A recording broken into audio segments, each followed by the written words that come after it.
All India Radio presents Morning News.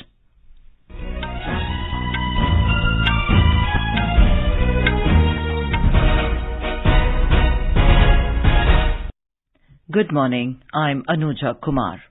The headlines. Union Government approves Indian Space Policy 2023 to enhance the role of Department of Space and boost ISRO's activities. President Droupadi Murmu to inaugurate Gaj Utsav at Kaziranga in Assam today.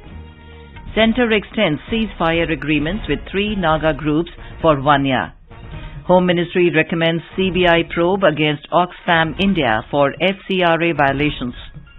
IMF Chief says India and China will account for half of global economic growth in 2023. World Health Day being celebrated today. And Indian badminton player Priyanshu Rajawat stuns top seed Kenta Nishimoto of Japan to advance into quarterfinals of men's singles event at Orleans Master 2023 in France.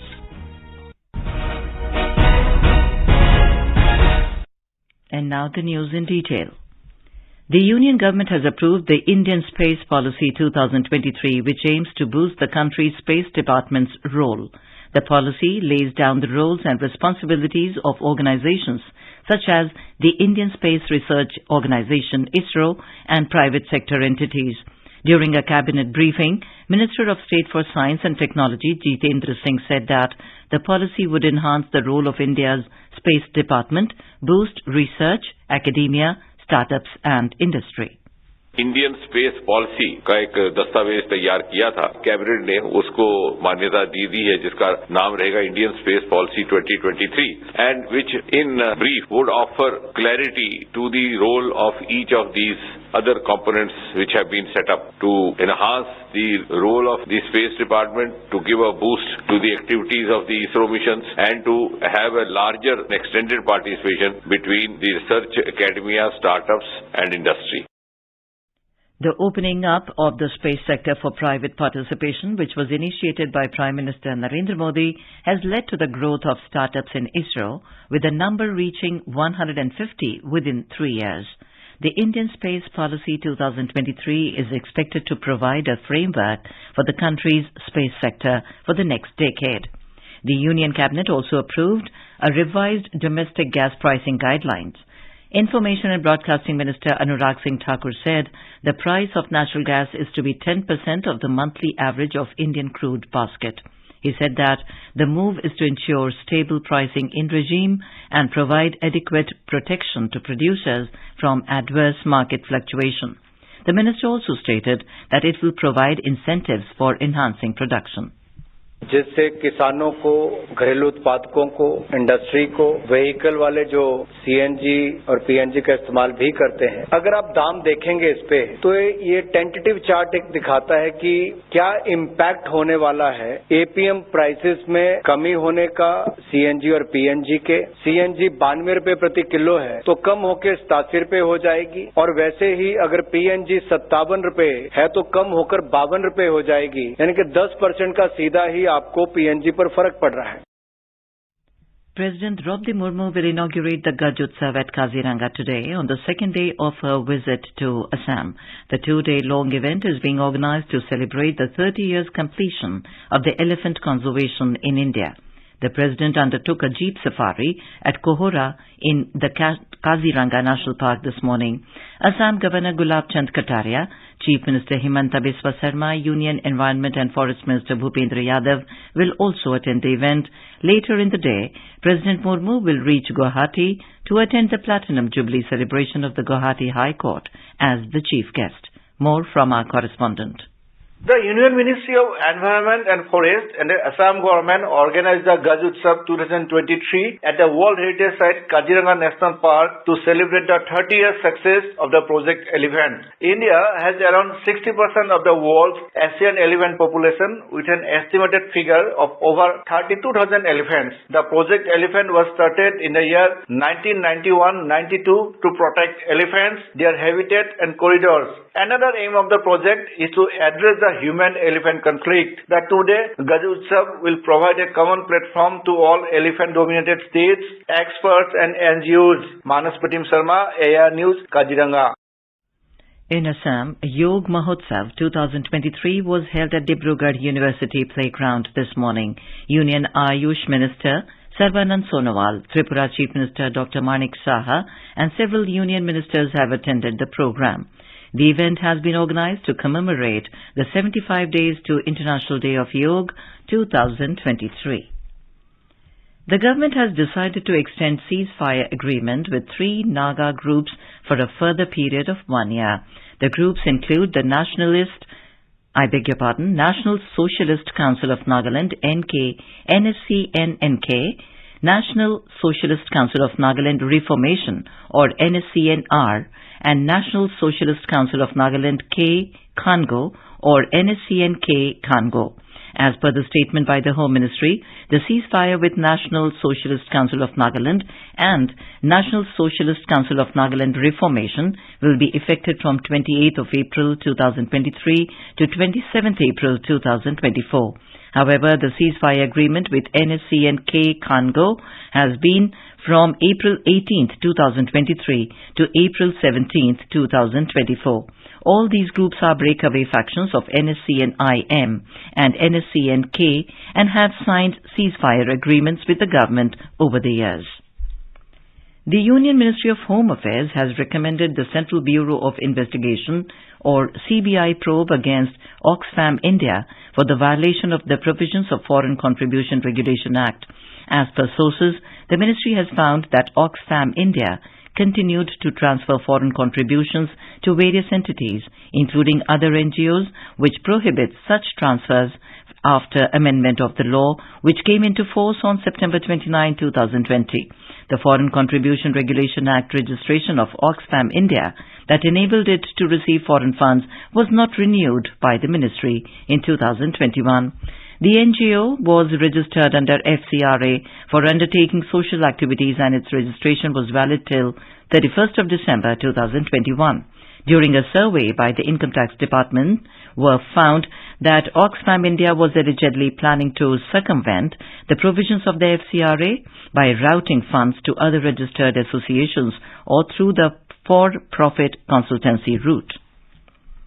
A Warangal court in Telangana has granted bail to Bharatiya Janata Party Telangana State President and a Lok Sabha member Bandi Sanjay Kumar in SSC question paper leak case last night.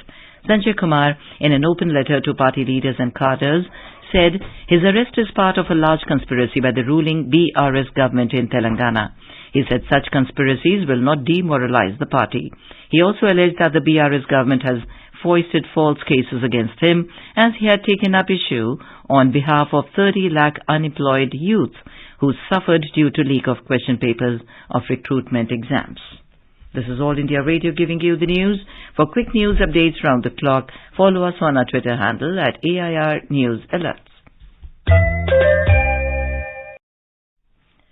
All India Radio is presenting a vignette of select quotes of the Prime Minister from Mann Ki Baat as the program completes its 100th episode in April this year. In this 47th episode, let's listen to the excerpts of Mann Ki Baat in which the Prime Minister speaks about the richness of Sanskrit language. People, voice and direct dialogue. That's your and our Mann Ki Baat. Yes, this is how our Prime Minister connects with millions of countrymen. With the program Mann Ki Baat, aired on the last Sunday of every month on All India Radio.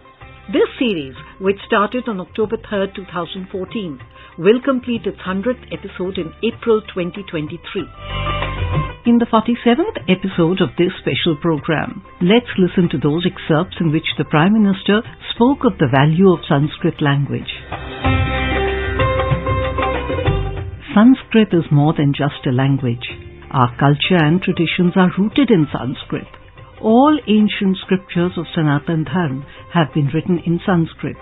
Even the gods are invoked by chanting in Sanskrit. What more, the texts of the Mahayana branch of Buddhism and even Jainism have many of their important texts penned in Sanskrit.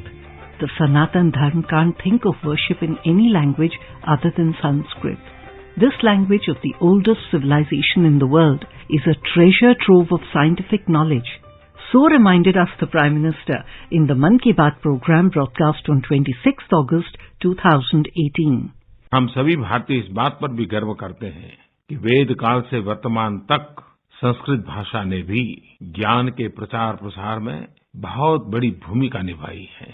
जीवन के हर क्षेत्र से जुड़ा ज्ञान का भंडार संस्कृत भाषा और उसके साहित्य में है, चाहे वह विज्ञान हो या तंत्र ज्ञान हो, कृषि हो या स्वास्थ्य हो, एस्ट्रोनॉमी हो या आर्किटेक्चर हो, गणित हो या मैनेजमेंट हो, अर्थशास्त्र की बात हो या पर्यावरण की हो। कहते हैं कि ग्लोबल वार्मिंग की चुनौतियों से निपटने के मंत्र हमारे वेदों में विस्तार से उल्लेख है।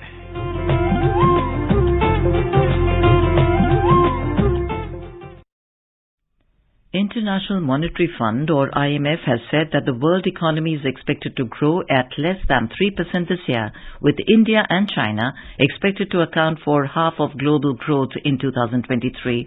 IMF Managing Director Kristalina Georgieva warned that a sharp slowdown in the world economy last year following the raging pandemic and Russia's military operation in Ukraine would continue this year. In a statement, Georgieva said the period of slower economic activity will be prolonged, with the next 5 years witnessing less than 3% growth. However, she said some momentum comes from emerging economies. Asia especially is a bright spot. India and China are expected to account for half of global growth in 2023, but others face a steeper climb. Today is World Health Day. The theme this year is Health for All. Every year, this day is organized on 7th of April to coincide with the setting up of the World Health Organization or WHO in 1948. This year, the World Health Body is observing its 75th anniversary. In a message, the World Health Organization said the idea is to make the global community aware of the strides in public health that have helped improve the quality of life over the past 7 decades. It is also a call for action to tackle health challenges. Indian badminton player Priyanshu Rajawat stunned top seed Kenta Nishimoto of Japan to advance into the quarterfinals of the men's singles competition at the Orleans Master 2023 in France yesterday. Priyanshu Rajawat defeated world number 12 Kenta Nishimoto 21-8, 21-16 in the second round to seal a place in the last 8 of the BWF Super 300 badminton tournament. Kolkata Knight Riders beat Royal Challengers Bangalore by 81 runs at Eton Gardens in Kolkata last night to win their first match of IPL 2023. With this win, KKR are now placed third in the IPL 2023 points table behind Chennai Super Kings and Punjab Kings. Today, Lucknow Super Giants will lock horns with Sunrisers Hyderabad at Bharat Ratna Shri Atal Bihari Vajpayee Ikana Cricket Stadium in Lucknow. The match will start at 7:30 p.m. And now for a look at today's newspapers, it's over to Subhadra Ramachandran. Thank you, Anuja. All the dailies are referred to the Reserve Bank keeping interest rates on hold in relief for borrowers. Quoting the RBI Governor, the Economic Times reports, Reserve Bank pauses rate hike, not a pivot. Prime Minister kicks off election campaign on party's foundation day.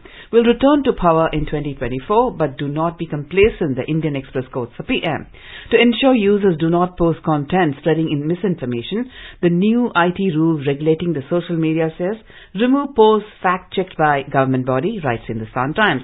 As the new education policy is to be implemented from academic year 2024, the Tribune notes government mulls class 12 boards twice a year, while the Times of India writes draft NCF 8 board tests, more options in standard 9 to 12, 16 choices-based courses. And finally, first Apple store all set to taxi into Mumbai, writes a Hindu business line on a hefty monthly rent of over 42 lakh. With that, it's back to you, Anuja. Thank you, Subhadra. And now, before we end the bulletin, the headlines once again. Union Government approves Indian Space Policy 2023 to enhance role of Department of Space and boost ISRO's activities. President Droupadi Murmu to inaugurate Gaj Utsav at Kaziranga in Assam today. Centre extends ceasefire agreements with 3 Naga groups for 1 year. Home Ministry recommends CBI probe against Oxfam India for FCRA violations. IMF Chief says India and China will account for half of global economic growth in 2023. World Health Day is being celebrated today, and Indian badminton player Priyanshu Rajawat stuns top seed Kenta Nishimoto of Japan to advance into the quarterfinals of men's singles event at Orleans Master 2023 in France. And with that, we end the morning news. Have a nice day.